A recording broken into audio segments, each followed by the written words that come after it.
di am mbégte bu rëy tey teew ci siège légal ñëw seet si suñu mag suñu xarit suñu wëllëre le maire Khalifa le député maire Khalifa Ababacar Sall ak ñëpp ñu mu àndal ci wàllu Khalifa Ababacar Sall ak ñi mu àndal ñëpp ci li xew fan yi ci réew mi mooy dama jàpp ba léegi ni sax nit jeexagul dama fekk ci àdduna taxawaay bi nag da solo avant dernière rencontre mi ñoo daje wala oto mun nañu provoquer accident jaarale foofu jàpp la moom monsieur le maire dafa ne ay pexeem jeex na ci man doon sañ yëkkati dara naan da koy teg ci opposant kenn ku ne ci ñoom li mu wax am na ndax pexe bi mujj naa antu kon côté boobu Barthélémy waxoon na li mu wax am na waaye sottiwul ni mu ko bëggee woon te rek ni relation yi ñu am relation yu xóot la te ñi ngi doon liggéey ci lu bëree bëri laata lii di am moo tax bett ñu bu mu amee it moom monsieur le maire ak ñi mu àndal ñëpp jóg ne lii duñ ko seetaan te dinañ ci taxaw noonu mu amee ci man nag te nit ñi massaw ma noonu laay dellu massaw ko moom parce que Sénégal yëpp gis na ni jaay nañ ko doole ci jamono nangu ay droit am tere ko mu mën a nekk candidat te boobu jamono mu bokkoon ci ñi gën a yelloo candidat ñi Sénégal yi gënoon a teg bët am yaakaar ci ñoom waaye yemuñ ci loolu dem na ba li Sénégalais yi yëkkati ci seen kóolute moo xam mandat de maire nga xam ne waa Dakar ñoo toog ba mu neex leen ñu ne moom moo ñu tey te boobu jamono ñeneen a ngi taxawoon di laaj mairie bi te yoroon ay moyens yu mu yorul ndax ñoo bokkoon ci nguur ñu ne yelleefu sénégalais yooyu nga xam ne ñoom ñu seet ku leen neex yelleefu Dakar waaye ñu seet ku leen neex ñu jox ko moom Macky Sall am na saa sañ-sañ ne nangu naa ko ci Khalifa Sall ñu ne deete ki waay mu dem élection législative ñu jiital ko ci coalition mu dugal lu mat fukk ak lu ci tegu ay nu tuuti wala lu jege fukk ay député ci assemblée ñu ne ko kóolute googu sénégalais am ci yow ba jox la mandat député man mel nu Macky Sall am naa sañ-sañu nangu ko loolu guléet la ci Sénégal jaay doole gu mel noonu kon ñu koy masaw di wax nag ni ci jamono jooju lañ ca mënoon ci xeex def nañ ko lii xew ci mbirum Ousmane Sonko en réalité dafa dajale ay frustration yu bëri li xew ci Karim bokk na ci li xew ci Khalifa bokk na ci li xew ci Guy Marius Sagna bokk na ci li xew ci Assane Diouf bokk na ci yooyu yëpp nga xam ne ba tey ji ñu ngi koy jàppal c'est la goutte d'eau de trop aborder mbir mi dégg nañu Sénégalais yi dégg nañu seen message moo tax ñu ne loolu lépp nag dañ ci dellu si waat moo tax ci poñ yi nga xam ne bind nañ ko teg ko muy ay exigence du ay doléance ay exigence yu ñu teg la ne moom dina ko def wala ñu jàmmarloog moom point yooyu dañu dellu si gannaaw loolu yëpp donte am na lu mu jot a yàq ndax ku waroon nekk candidat ñu xañ na ko loolu dara mënatu koo remplacer waaye dañu nekk bis li ki tey dootuñu ko nangul loolu du moom mooy toog seet kan moo war a am liberté wala kan moo ko ñàkk kan moo war a nekk candidat wala du ko nekk kan la ñuy jox carte électeur wala kan lañ ko dul jox loolu constitution may ko kenn ak ko munti doon rawatina nag président de la république nga xam ne moom moo ñu war a njëkk a tënku ci constitution boobu kon la dem mais fii dafa am importance particulière laata lii am wax naa ni am na jéego yoo xam ne ñu ngi ci doon liggéey te Sénégal yëpp xam nañ ko mooy taxawal kuréel gu yaatu front bu yaatu boo xam ne day dajale ñi nekk ci opposition bi yëpp front boobu lan mooy jubluwaayam mooy faire face au pouvoir dictatorial de Macky Sall loolu moom mii moo ko initié woon te defe naa mën na ci njëkk a waxtaanal ci acteur politique doog cee dem waxtaan ak ñeneen ba ñëpp àddu woon joxe seen kàddu ni bëgg nañ cee loolu nag tey la gën a actuel parce que qui peut le plus peut le moins bu dee démb nga xam ne situation présenté wu loon ni mu présenté la ñu xalaat loolu waxuma laa tey jii nga xam ne askan wi yëpp won nañ ñu ni doyal nañu ci li fi nekk bëggatuñ ci dara askan wi yëpp won nañ ñu changement la ñu bëgg askan wi wane na ñi féete ci kujje gi parce que dëgg la ñu àndal te doyal nañu ci jaay doole gi ne ci dëkk bi moo tax li ma ko waxee feneen ak feneen waaye fii la gën a amee sens parce que dama wax ni moom mii am na lu ñu waxtaanoon ba nekk ci di liggéey benn appel rek lay lancé mooy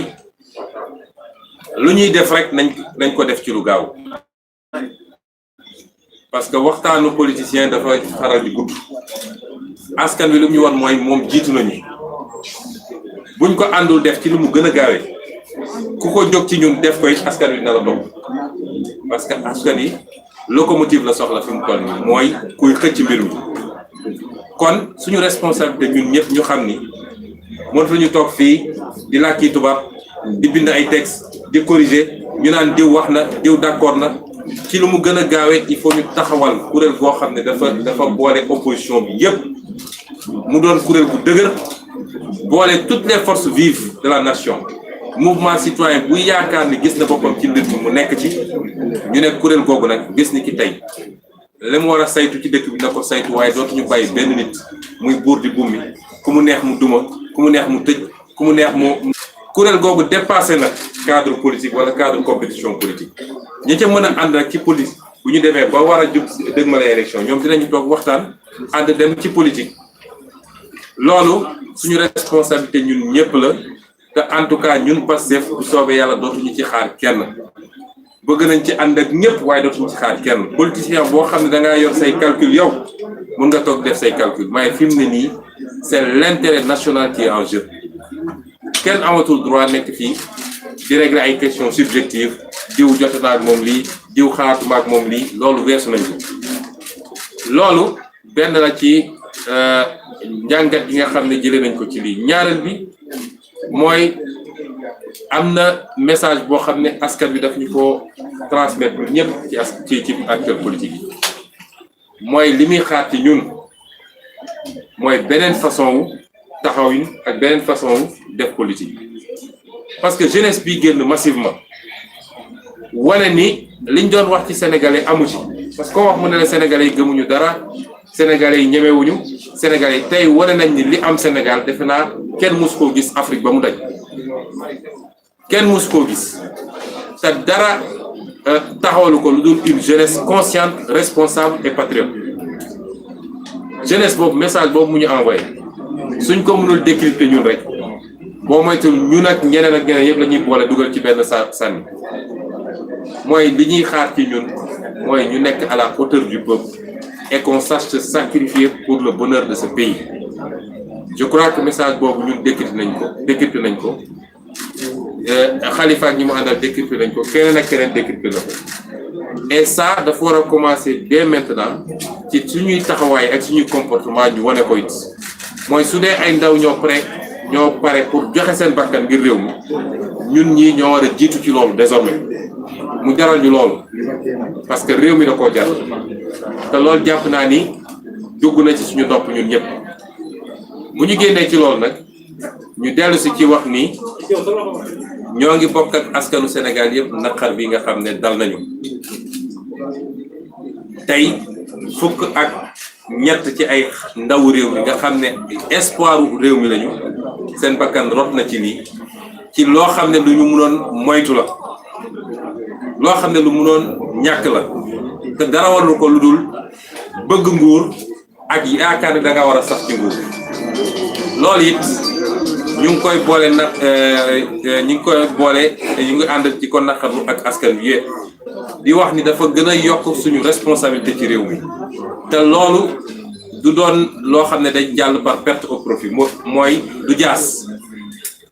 la ca war a am yëpp dina ci am ku foog ni mën nga nekkati ci réew mi di def loo neex parce que dénk na nga nguur da ngaa nax sa bopp loolu il faut mu jeex ci réew mi ñuy jaale ñi nga xam ne seen doom wala seen mbokk faatu na ci mbir mi lañ ci mën ñu ngi koy def ak ay bonne volonté yi ci jàpp di dellu di gërëmaat sëñ Mountakha Mbacké xalif général des Mourides ndax li mu def dafa rafet gannaaw bi mu jëlee responsabilité am ne lii war nañ cee dugal suñu loxo def ko ci anam goo xam ne wanewul parparloo wanewul péete waaye dafa ne dëgg rek moo ma ñor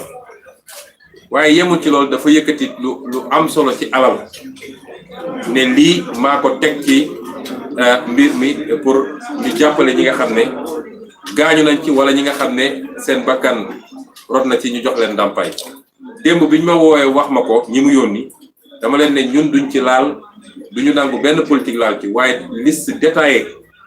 bi nga xam ne ñi gaañu ak ñi faatu ak ku nekk ban façon gaañu la ak adresse am ak fu mu dëkk ak contact am yépp dinañ leen ko jox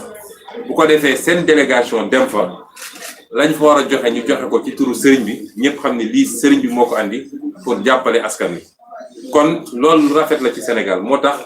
ñu nit mënuñoo di bañal suñuy kilifa yooyu mënuñu leen ko bañal parce que dañu taxaw taxawaay boo xam ne dafa mat taxawaay ci kilifa ci réew mu mel ni Sénégal kon ñu ngi leen di gërëm moom ak yeneen xalif généraux yëpp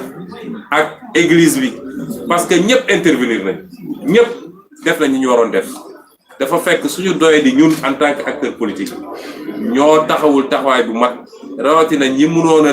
yemale mbir bi fu mu war a yem waaye jàpp ni am nañu occasion pour xàll yoon pour mandat à vie loolu tiital leen ba ñu bañ a yem ba tey askan wi leen yemale moo tax loo ci gis koo xam ne da nga doon jaay doole te tey yow ay char de combat ñoo la wër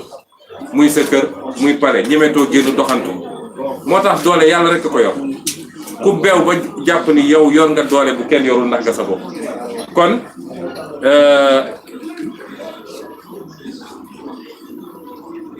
kon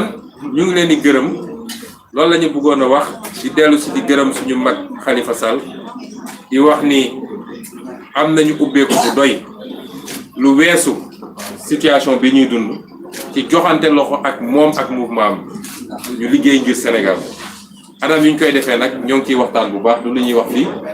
waaye lu jiitu bi amoon nañ yéene boobu te tey la ñu gën a am yéene boobu parce que Sénégal du benn nit a koy defar du benn groupe a koy defar il faut ñu xam ni bokk gis-gis bu yaatu bokk programme waaye jàppante joxante loxo mooy permettre ñu defar Sénégal loolu la ñu bëggoon wax ci lu gàtt di jaale it waa Sénégal yëpp ci li nga xam ne ñàkk nañ ko muy koo xam ne am na lu mu liggéey lu bari ci culture Sénégal ci message yu fort yi mu doon joxe muy Thione Ballago Seck yàlla na ko yàlla yërëm te jéggal ko yàlla na ko yàlla xaare àjjana. Donc en français très rapidement sommes venus rendre visite à notre grand frère, notre ami, notre confident, j'allais dire même, monsieur le député maire Khalifa Ababacar Sall, tout son mouvement Taxawu Sénégal, qui nous ont fait l'honneur de nous recevoir aujourd'hui à leur siège. J'insiste sur les qualités de député maire, parce que je considère moi que le statut que confère un peuple, personne ne peut l'annuler. Et donc, c'est à tort, c'est illégalement et injustement que le député maire Khalifa Sall a été privé de ses statuts que le peuple lui a conférés par la voie des urnes, c'est-à-dire la seule voie démocratique connue. Il est un exemple patent des dérives dictatoriales de Macky Sall. Depuis qu'il est au pouvoir, depuis 9 ans qu'il est au pouvoir, on n'a jamais vécu autant de persécutions contre les opposants. Jamais. J'ai tendance à dire que le président Abdoulaye Wade, on peut tout lui reprocher, mais il n'a jamais empêché un adversaire de pouvoir se présenter à une élection. En 2007, la menace la plus ténue contre son régime venait de Idrissa Seck. Et pourtant, il l'a élargi de prison avant les élections et lui a permis de participer à ces élections de 2007. Car on n'a jamais vu un candidat empêché sous le régime d'Abdoulaye Wade. Et je crois même que sous le régime du PS, jamais, même si le président Abdoulaye Wade a pu être emprisonné par moment, mais avant chaque élection, il a recouvré tous ses droits pour pouvoir se présenter et compétir. C'est la première fois dans l'histoire politique du Sénégal où on a un président qui s'est juré qu'il ira à des élections sans opposition. Et c'est symptomatique qu'un homme politique puisse dire, à partir du moment où il est élu à la magistrature suprême, puisse dire publiquement que je réduirai l'opposition à sa plus simple expression. Ça, c'est l'habit type d'un potentat. Dans une démocratie, personne ne peut envisager de réduire l'opposition à sa plus simple expression. La démocratie, c'est une majorité qui gouverne et une opposition forte qui s'oppose. Sans cela, on n'est plus en démocratie. Et il l'a matérialisé par des pratiques malsaines, par la corruption d'opposants pour les retourner en faire des alliés, avec cette fameuse règle, cette fameuse théorie de la transhumance qui n'honore pas la classe politique, parce que ça renvoie à l'animalité même, aller chercher l'herbe là où elle est verte. Donc, c'est ensuite l'utilisation ou le détournement des moyens d'État, la justice, l'administration, les forces de sécurité pour traquer des opposants et les éliminer systématiquement. On n'a jamais vécu cela au Sénégal de cette façon. Jamais. Cette façon inélégante de faire la politique. Et c'est pourquoi nous avons considéré que nous ne pouvions pas lui permettre de réitérer ses coups en fomentant un complot contre notre modeste personne et en instrumentalisant et son pouvoir judiciaire et le pouvoir législatif pour simplement liquider un adversaire politique. Nous n'avons pas été seuls dans ce combat. Tout le peuple sénégalais s'est levé comme un seul homme. Jamais de mémoire de Sénégalais on a vu cela. Mais toute la classe politique, les mouvements citoyens, la société civile s'est levée comme un seul homme pour dire que ça suffit. Mais ce mouvement, nous devons comprendre que ce n'est pas lié seulement à l'affaire Ousmane Sonko. C'est le condensé d'un ensemble de frustrations, de reflux et de rejet des méthodes de Macky Sall, qui part de ce qui a été fait contre Karim Wade, contre Khalifa Sall, contre les activistes qui sont tout le temps emprisonnés parce qu'ils ont distribué des tracts, parce qu'ils ont manifesté. Tout ce qui a été fait jusqu'à présent, c'est ce condensé qui a explosé à un moment donné et pour dire non à Macky Sall. Et nous rendons un hommage appuyé à ce peuple sénégalais qui, une fois de plus, a démontré toute sa grandeur. Mais nous devons en tirer des enseignements, nous, en tant qu'acteurs politiques. Parce que tous ceux qui sont mobilisés, se sont mobilisés dans un cadre et dans un élan citoyen. Mais parmi tout ça, tout cela, c'est nous, acteurs politiques, qui avons assumé la responsabilité, l'intention d'aller un peu plus loin, c'est-à-dire de briguer un suffrage et de demander au Sénégal de nous faire confiance pour transformer ce pays, qualitativement et quantitativement. Et donc, nous devons en tirer un certain nombre d'enseignements. Le premier de ces enseignements, c'est que le peuple semble être plus plein que sa classe politique. Nous devons nous rattraper ce peuple aujourd'hui. Nous devons montrer que nous sommes à la hauteur de ce peuple. En quoi faisant, il est temps que toutes les forces vives de la nation, l'opposition politique, la société civile, le message de ce peuple, nous saurons être à la hauteur. Si ce n'est pas le cas, nous risquons dépassés par le peuple, ce qui est déjà le cas, mais largués même par ce peuple-là. La deuxième chose, c'est que le message est plus profond. Plus de certaines pratiques politiques. Le peuple nous dit qu'il leur confère des moyens d'État pour qu'ils transforment son sort, pour qu'ils les aident à trouver du travail. C'est ce que les jeunes ont dit. Pour qu'ils les aident à mieux se soigner, à mieux se nourrir, à mieux s'éduquer. Mais pas pour qu'ils utilisent ces moyens d'État dans des complots politiques quotidiens. Il faut qu'on décrypte cela. Le peuple veut rendre à la politique ses lettres de noblesse. Nous devons également nous hisser à cette hauteur-là, et je crois que chacun d'entre nous a décrypté ce message. Le peuple n'est pas sorti pour les beaux yeux de Ousmane Sonko. Il n'est pas sorti parce qu'il a appelé, il est sorti pour nous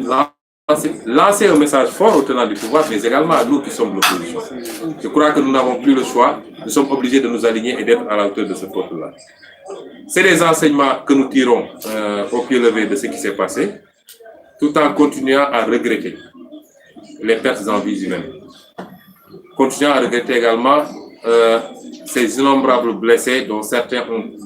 ont eu des blessures très graves. Certains ont perdu un œil, d'autres ont été amputés. Civils comme militaires, nous le regrettons. Le seul responsable, vous connaissez, vous savez qui c'est la boulimie du pouvoir, le rêve obsessionnel de mandat à vie, je ne parle même pas d'un troisième mandat, qui nous a conduit à tout cela. Et nous en tirerons toutes les conséquences de droit, parce que l'impunité fait le lit de la reproduction de ces comportements. C'est parce qu'on n'a pas su tirer les conséquences de ce qui s'est passé en 2011, ce qui s'est passé dans les universités, ce qui s'est passé dans les universités avec les assassinats lâches d'étudiants. C'est pour cela que ça continue et qu'on peut commettre des nervis, les armées pour qu'ils tirent sur des gens. C'est pour cela qu'on peut avoir des éléments de forces de l'ordre qui tirent à bout portant sur des manifestants désarmés. Ça, il faut que ça s'arrête définitivement au Sénégal et nous mènerons ce combat-là et toutes les responsabilités seront situées. Je ne pourrais terminer sans remercier tous nos guides religieux. Tous nos guides religieux, musulmans, catholiques, nos guides coutumiers également. Mais de faire une mention spéciale à Serigne Mountakha Mbacké qui a assumé la responsabilité d'engager des initiatives de manière équidistante. Il l'a dit lui-même, il n'est pas partisan, mais il ne peut pas, en tant qu'autorité religieuse de cette envergure, rester insensible à ce qui se passe dans ce pays. Je disais, les gens ont tendance à dire que les guides religieux n'interviennent pas. Ils ont tous, à un moment ou à un autre, ils ont pu intervenir, ils n'ont pas été écoutés. C'est ça la réalité. C'est quand ça brûle et que celui qui se croyait extrêmement fort s'est retrouvé en position de faiblesse qu'il est allé recourir à ces mêmes guides.